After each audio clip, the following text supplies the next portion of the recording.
Welcome back on the channel. Today I'm going to talk about the third part of Win Gambit against French. We'll definitely complete our Gambit survey against the French opening, and the very next video will be about the new Gambit. Thank you for your suggestions. I appreciate that, and of course I'm going to fully try to welcome all your wishes on this channel.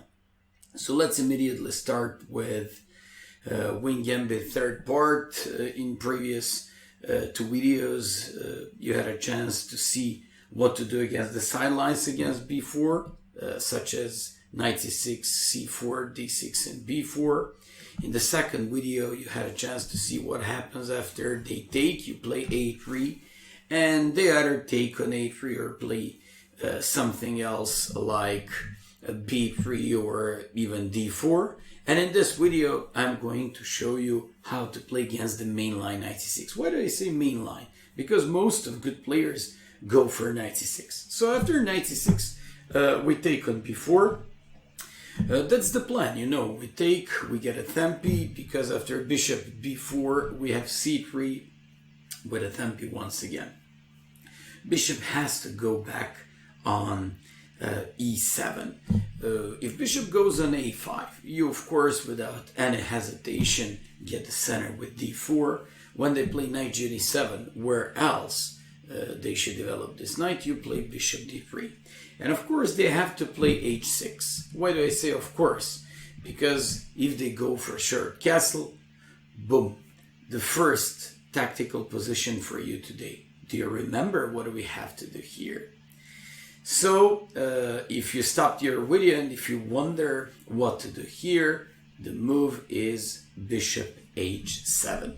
It's tactical motive, so-called Greek gift. You sack your bishop in order to drag your knight on the king's side, and of course if king comes to g8, to play queen h5 with the following queen h7, or if the rook moves queen f7 with almost checkmate.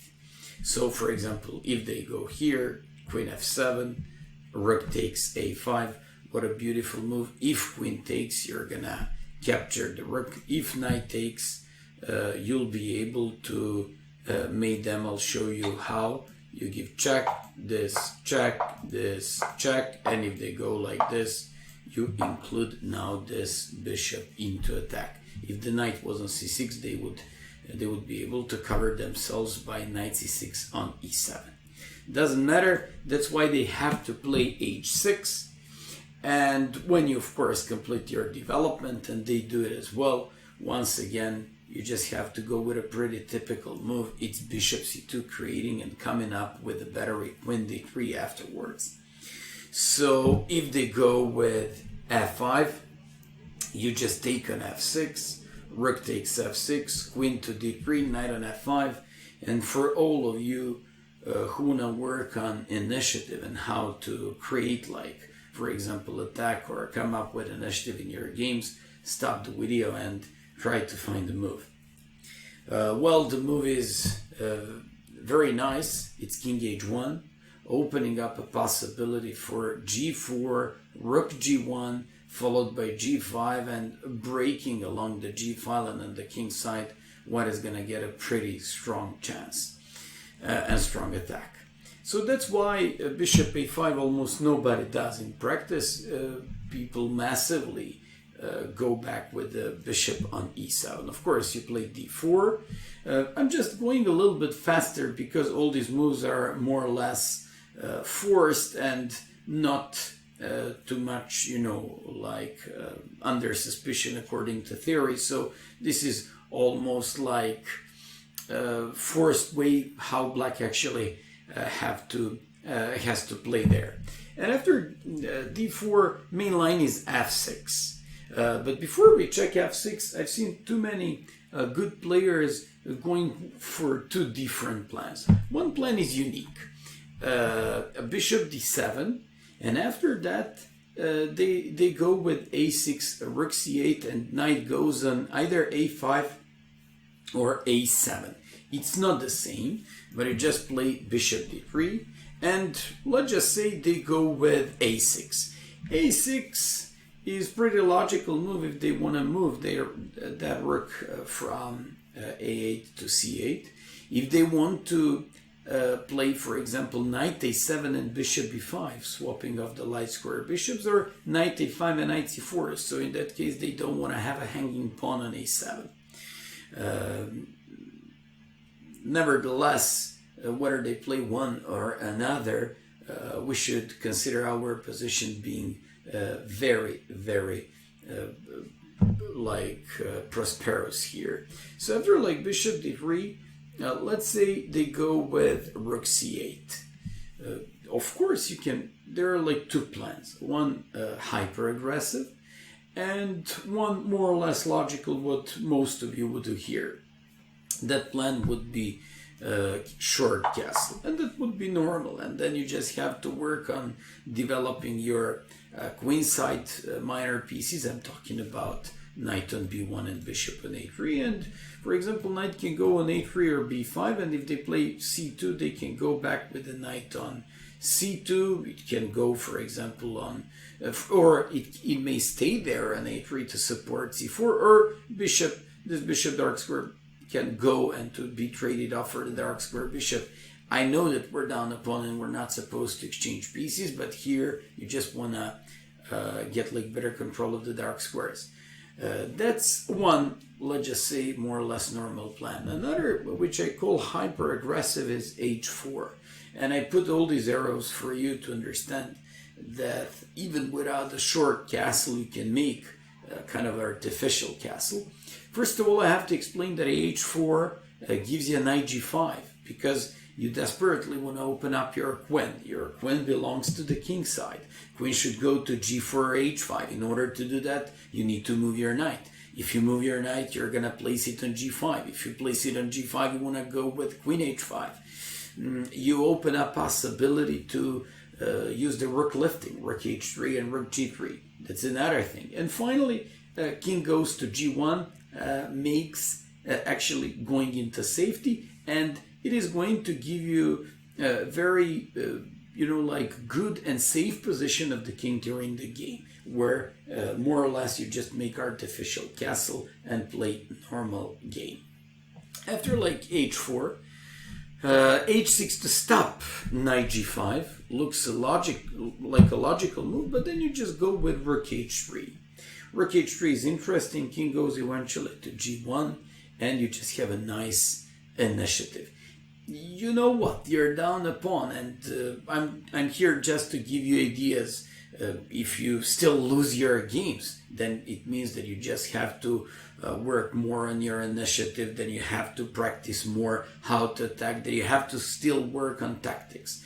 And just like I told you, you can use for this either chess.com and tactics feature on that site, or you can use Chess Tempo, where you can apply both at the same time, working on tactics from one point of view, and from another point of view, working on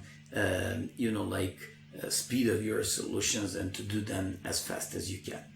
So that's one thing, and you just want to go rook h3, but believe it or not, you can also go with short castle here. Why do I say believe it or not? Because you just sack this pawn. So when they take on h4, knight h4, queen h4, you're 2 pawns down. But what do you get in return? First of all, bishop pair. And I even believe, more importantly, a strong diagonal for the bishop on to go from c1 on a3. It's very nice. It's very powerful to play like this. And I have to say that I'm not fully against this plan. Maybe you should be playing like 2 pawns down, but it gives you great counter chances afterwards on the king side. So queen goes to g4. That's another thing that you get in case he takes on h4, because there is no more knight on the way for your queen on f3, and you're just able to attack. So after g6, bishop comes to a3, taking control of this great diagonal. Knight g7, rook f2, b1, b6, and your knight goes on f2.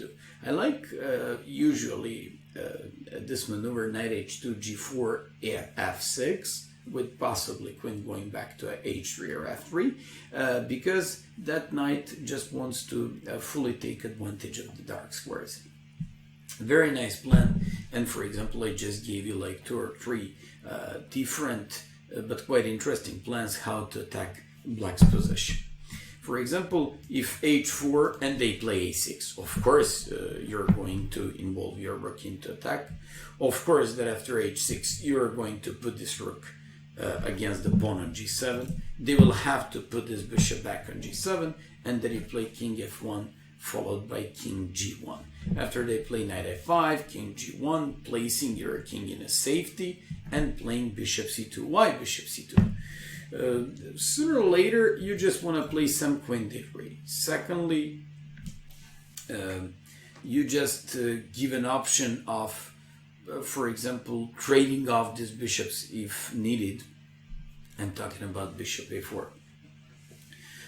Third thing here could be to simply wait. What is black gonna do? He's got pretty heavy problems with these 2 minor pieces, bishop on f8, knight on g8, and inability to make short castle. Black looks good. Recently I played a game, so after bishop d7, bishop d3, I played knight a5, castles, and rook c8 plan. I was black, and I just wanted to try all these plans and how do they work when you're black. My opponent didn't know how to carry on with the white pieces here. This plan with rook c8 and knight f5 is aimed against knight a3 or knight bd2, so aimed basically against development of this knight. So pawn on c3 looks pretty weak. After queen c2, threatening pawn on h7, h6, and queen a2. I'm just showing you a very nice and smooth way of continuing the attack. Knight is threatened. You can't play knight c4 because that's what I'm telling you. But I'm going to actually tell you that a little bit later. In my opinion, absolutely the best and most prosperous plan here for black to hold this wing gambit is rook c8, a6, and knight a7. So in case of knight c4, queen takes on a7, white got a pawn back, and of course inability to develop pieces on the king side makes black's position looking very hard.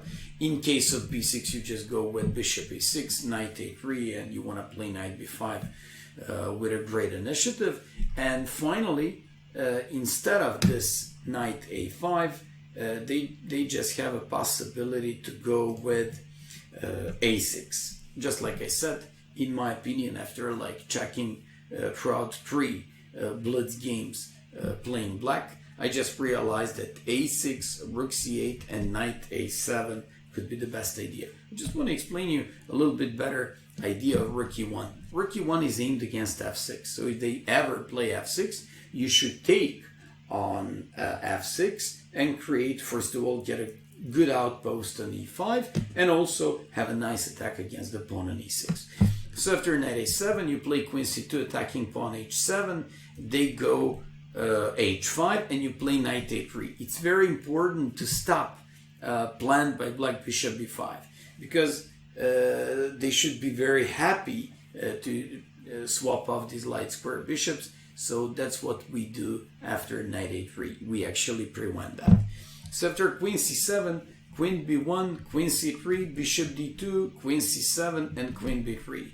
A game that shows that even with ideal moves by black, being up 2 pawns is nothing special for black if white plays patiently and maneuvers well. This is a correspondence game played between pretty 2 good players back to 2005. I checked all these games on the engines, and I may say that white has a nice and very prospective compensation.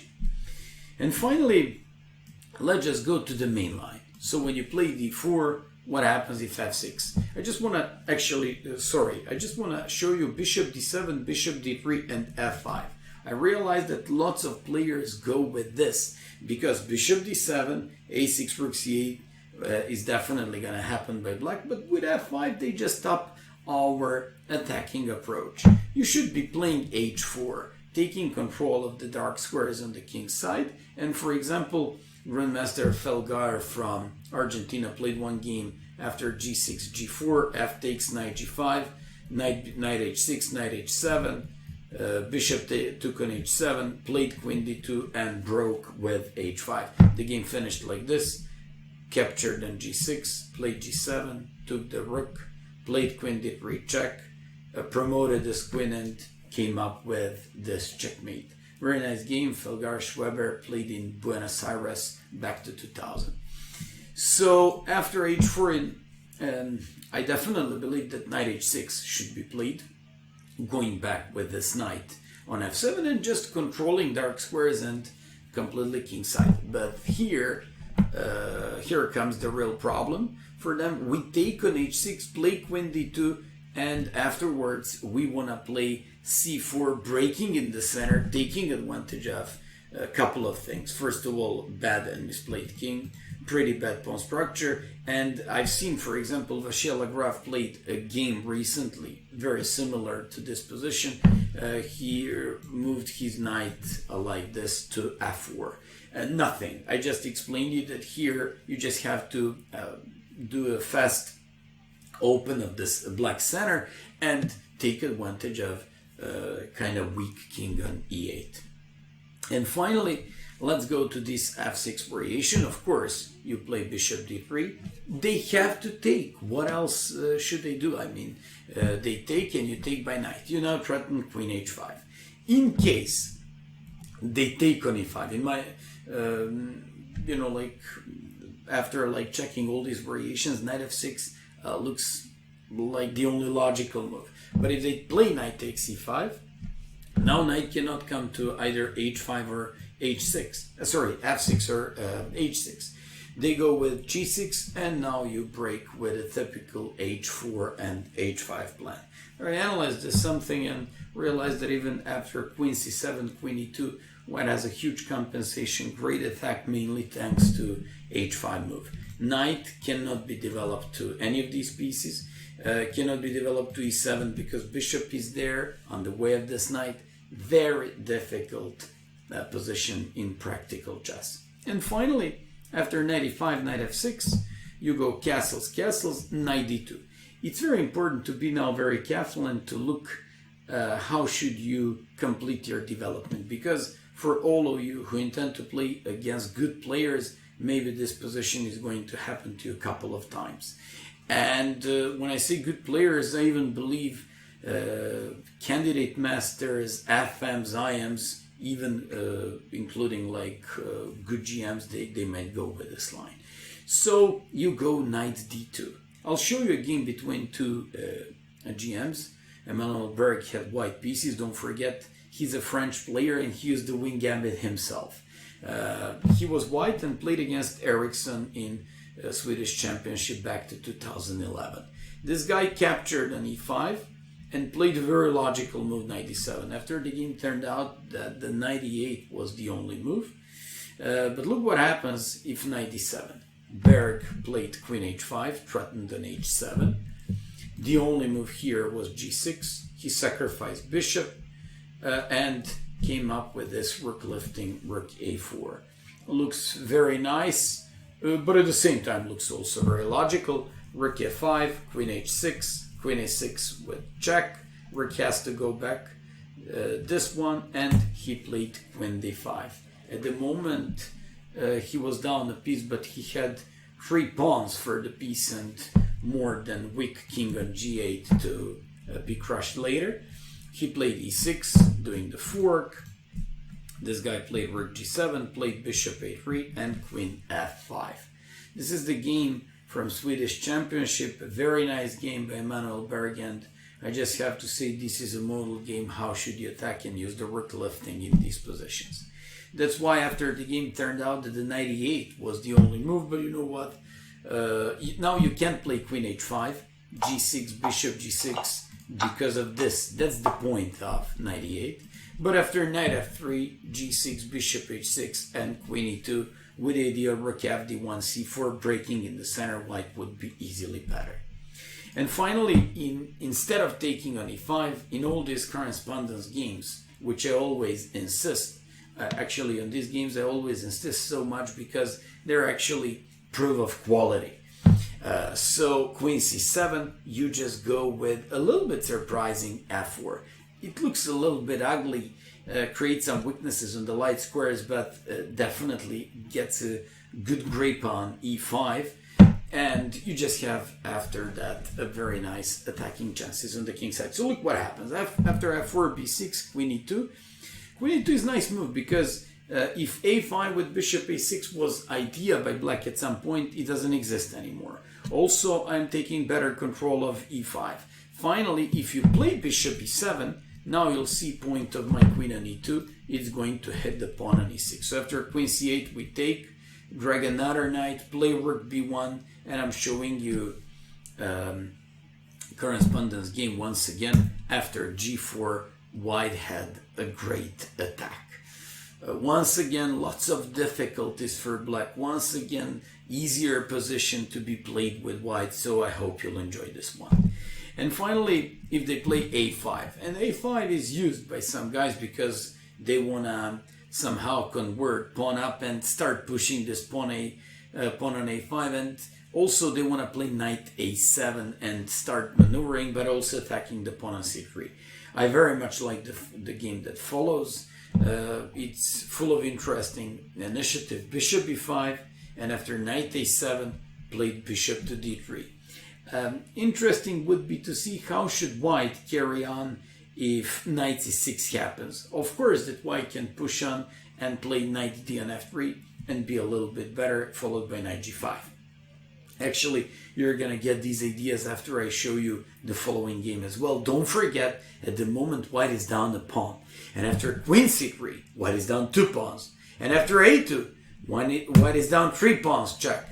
King h1 in a safety, knight d on f3, and knight g5. You know what? I very much enjoyed white's game, even though white is down 3 pawns. Oh, look at this. Fantastic knight on e5, fantastic knight on g5, rook on a2 that can go on c2, bishop on d3 that hits the pawn on h7, strong dark square bishop, queen that can move to the king side at some point if the knight moves. Great.